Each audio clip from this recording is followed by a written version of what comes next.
Aking garden, mayroon akong katuwang sa tabas ng ating mga damo. So itong ating electric na grass cutter na yan yung kanyang battery, mayroon siyang 2 pirasong battery. So ganyan siya kung kukunin. Ayan, i-press mo lang yan dyan, tapos makakakuha ka na. So ganyan bali siya. So 2 piraso yan, chargeable. So, check out natin kung ito ay fully charged. Check out natin kung ilang segundo natin tapos. So, ito ay gamit ko na ng 2 weeks na. Yan. So, welcome to my garden. So, mayroon tayo dito. Ay, na-fencing na natin yan. So, yan ay, CLC. Ay, welcome to CLC Garden. Ito yung mga pananim natin dito. Ito yung mga natabasan ko na. So ngayon ipapakita ko sa inyo kung gaano nga ba katalim. Adjustable siya. Pwede mo siyang mapahaba ng ganyan kahaba. So ngayon punta tayo dito. So ito yung mga area na pwede natin damuhan.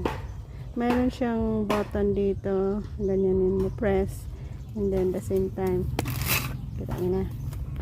So ang gagawin natin ay press and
yan, at aking naipakita sa inyo kung paano natin gamitin yung ating grass cutter na ito. So ayan, sa laking bagay ito para sa mabilis na tanggal natin ng ating mga damo dito sa ating garden. So ayan, malinis na ang aking garden. So yan, hanggang doon. May mga bago na naman tayong itinanim. Sa mga bagong itinanim natin, ayan, may mga punla tayo dito na pwede na naman natin itanim. So ayan, ito ay mayroon na yung red color na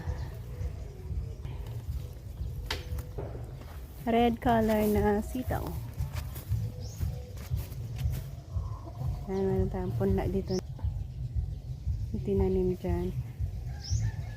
So na after 2 days siguro pwede na natin yung i-transplant. So ito dito meron yung maiksing sitaw. Diba? Napakalinis na ng ating garden. Kita ako na tag-in mo ka na ako. Ayan. In the same time, dito din sa ating Yan, ang ganda oh. At mabilis na natin nadamuhan yan. So doon sa kabilang garden natin, ganun din. Kaya at naipakita ko sa inyo ang halaga ng ating ito, check out natin na natin.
Ganito nakalinis ang area natin dito.